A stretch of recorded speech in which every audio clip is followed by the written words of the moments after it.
Grave disease basically क्या है, autoimmune disease है जो कि फ़ीमेल में बहुत कॉमन है। 20 to 40 years of the age पे जो फीमेल्स हैं उनमें बहुत ज़्यादा वो जेनेटिक फैक्टर्स इसमें बहुत ज़्यादा मतलब होते हैं कि इंपॉर्टेंट होते हैं ग्रेव डिजीज़ में, जो अगर पेरेंट्स में है तो आगे फिर मोनोजाइगोटिक ट्विंस में होगी, इस तरह करके ना, लाइक HLA-DR 3DR4 वगैरह की एसोसिएशन भी इसके साथ है। इसमें होता क्या है बेसिकली, ये ऑटोइम्यून डिजीज़ है, इसमें ऑटो एंटीबॉडीज़ बनती हैं। कौन सी एंटीबॉडीज़ बनती हैं? थायराइड स्टिमुलेटिंग इम्यूनोग्लोबुलिन्स, एक ये वाली बनती है, ठीक है, थायराइड स्टिमुलेटिंग, दूसरी हमारे पास thyroid growth stimulating immunoglobulin and thyroid inhibiting immunoglobulin, ये 3 किस्म की ऑटो एंटीबॉडीज़ बनती हैं। अब इनके एक्शन क्या होता है? इनके एक्शन क्या होता है कि ये हमारे पास थायरोट्रोफिन रिसेप्टर पे करती हैं जो कि थायराइड ग्लैंड पे प्रेजेंट होते हैं।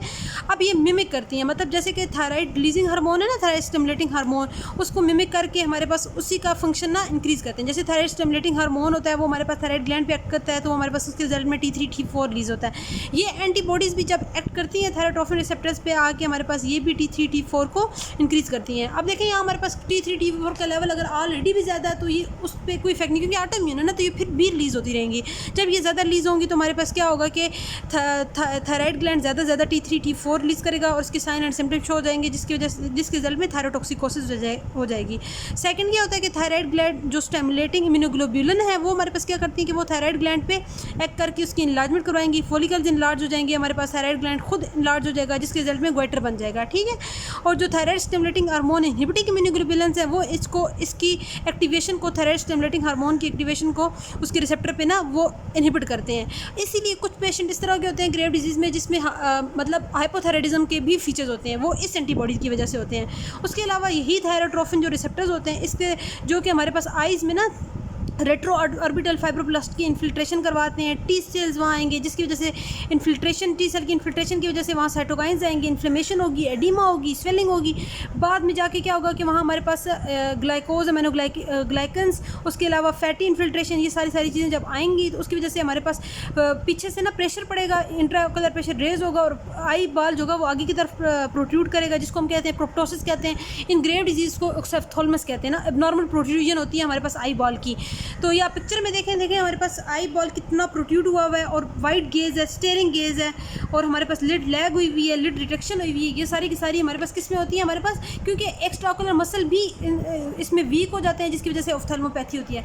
सिमिलरली हमारे पास जो हमारे पास मसल्स होते हैं जो है ना, उनमें भी इन्फिल्ट्रेशन होती है, स्पेशली टिबिया की, शिन की, इसकी वजह से हम कहते हैं इन्फिल्ट्रेटिव डर्मोपैथी होती है। वहाँ भी फैटी इन्फिल्ट्रेशन होगी, हमारे पास टी सेल की इन्फिल्ट्रेशन होगी, जिसके रिजल्ट में हमारे पास क्या होगा, स्किन जो होगी ऊपर से बहुत ड्राई हो जाएगी, स्केली स्किन हो जाएगी, एडिमा हो जाएगा, इन्फिल्ट्रेटेड डर्मोपैथी होगी, ठीक है। तो जो थायरोटॉक्सिकोसिस में 3 मेन चीज़ें हुई हैं, एक थायरोटॉक्सिकोसिस हुआ है, एक इन्फिल्ट्रेटिव ऑप्थेल्मोपैथी और इन्फिल्ट्रेटिव डर्मोपैथी। थायरोटॉक्सिकोसिस में वही हमारे पास वही अगेन जो सिम्टम जो पिछली वीडियो में भी हमने डिस्कस किए थे, वार्म मॉइस्ट स्किन होगी, हमारे पास एरिथमियाज होंगे, डायरिया होगा, वेट लॉस होगा, हमारे पास टीटोरिया हो रहा है, हमारे पास GIT की एबनॉर्मेलिटीज़ हो रही हैं, हमारे पास नर्वसनेस, पल्पिटेशन, मतलब अगेन आप वो डिटेल से ना पिछली लास्ट वीडियोस देख सकते हैं। इन्फिल्ट्रेटिव ऑप्थेल्मोपैथी में मैंने आपको पिक्चर दिखा दी है, डर्मोपैथी में भी आपको पिक्चर दिखा दी है, अगेन ये तीनों चीज़ें होती हैं। अच्छा, इसमें एस्ट्रोलॉजी के लेवल में क्या होता है, अगर आप हमारे पास ना थायराइड ग्लैंड लेंगे तो हमारे पास क्या होगा कि ये देखें, ये इसकी ना पिक्चर है, थोड़ा सा हम जूम करते हैं इसको ज़रा,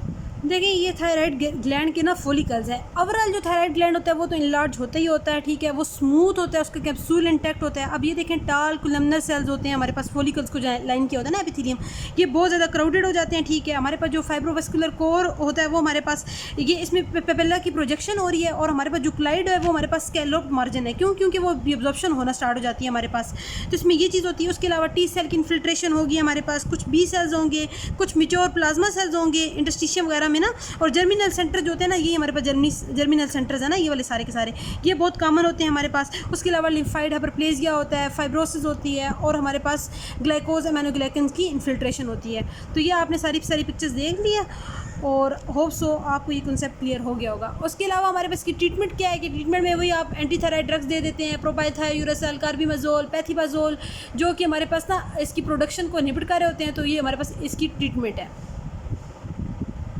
थैंक यू।